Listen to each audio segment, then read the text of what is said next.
It's one. It's one. A lot more to come.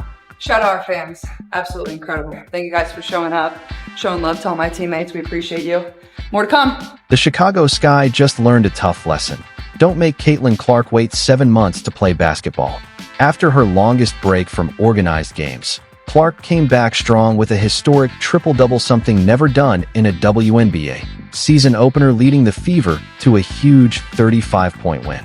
Make this rivalry come back, this manufactured rivalry, which, by the way, you guys, the Indiana Fever beat the Sky by nearly 40 points. They won 93-58. Here's a cleaner and simpler version of your paragraph. The problem for the Sky: they had no answer for Caitlin Clark's brilliance, Aliyah Boston's dominance in the paint, or the Fever's suffocating defense, which held them to a miserable 29% shooting. Angel Reese may have grabbed 17 rebounds, but her performance and the Sky's overall showing was a disaster from start to finish. The Fever didn't just win. They made a statement as serious contenders that were breaking down how Caitlin Clark and the Indiana Fever dominated Angel Reese and the Chicago Sky on opening night. If you're rocking with the Fever, drop Baby Goat over Baby Giraffe in the comments. Let's get into it. Flirt season is here, and we have no more time for flirting, folks. We have no more time. It's time to get serious about our business. And Caitlin Clark handled her business game 1. 20, 10, and 10. 20, 10, and 10. Caitlin Clark and the Indiana Fever, what did the kids say? Belt to ass. Oh yeah. La cucaracha, la cucaracha. Indiana Fever destroy, obliterate, run out of the gym the Chicago Sky. 93-58. Here's a refined and dramatic rewrite of your paragraph from Maximum Impact. 7 months. That's how long Caitlin Clark had to sit and wait. 0.7 months since her last pro game. 0.7 months of critics wondering if she could get better after a dazzling rookie year. 0.7 months of Angel Reese running her mouth to anyone who'd listen.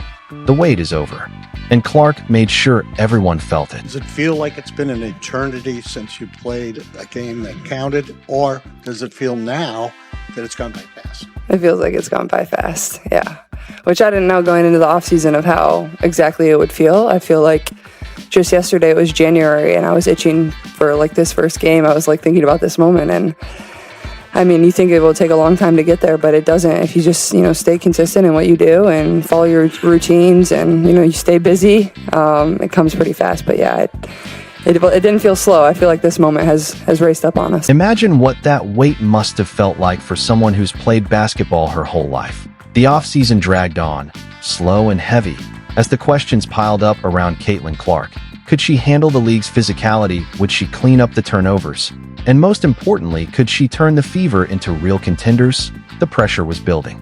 And I'm excited to play, excited to get out there and play. I think it's different when it's the first one of the season. Like, you just are really amped up to get out there. A little anxiousness, but nothing I haven't experienced before. I think more than anything, just excited. I think once you eventually get in the building and you get here and you get in your routine of preparing for the game, you're pretty locked in. And honestly, I'm ready to go play right now. Forget warm-ups. The preseason only turned up the pressure. Clark showed flashes of her brilliance, but also battled a leg issue that kept her sidelined at times. Critics were circling, ready to pounce if she stumbled in her season debut. And who was waiting for her in that first game? None other than Angel Reese and the Chicago Sky.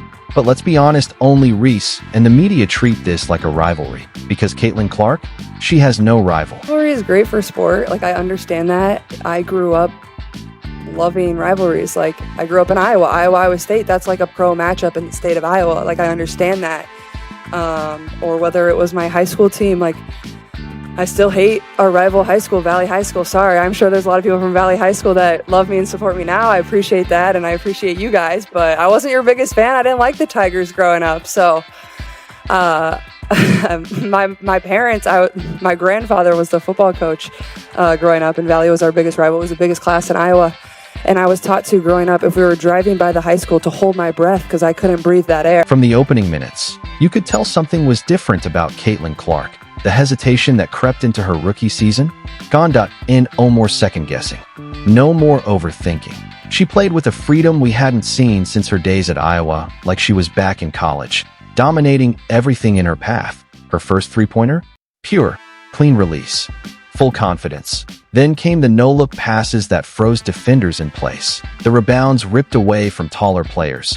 The defensive stops no one expected from her. This wasn't just Clark playing well, this was Clark sending a message to BY halftime. The Fever were up by 19. Clark was already flirting with history. 7 points, 6 rebounds, 7 assists. What began as a hyped matchup had turned into a full-blown statement. Every question about her ability to impact the pro game? Answered. The second half wasn't about who would win, that was settled. The IT was about legacy. Could she keep it going? The answer came in the fourth. With 20 points and 10 assists already on the board, Clark grabbed her 10th rebound, sealing a historic triple-double on opening night.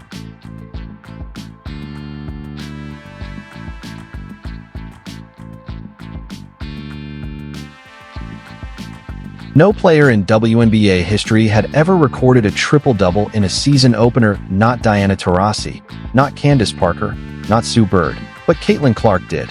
And she did it in the very first game of her second season. Clark ran the offense with precision passing and clutch scoring. One thing became crystal clear. The 7-month wait hadn't slowed her down, it had sharpened her. She wasn't just back. She was better. And for Angel Reese and the Chicago Sky, that spelled absolute disaster.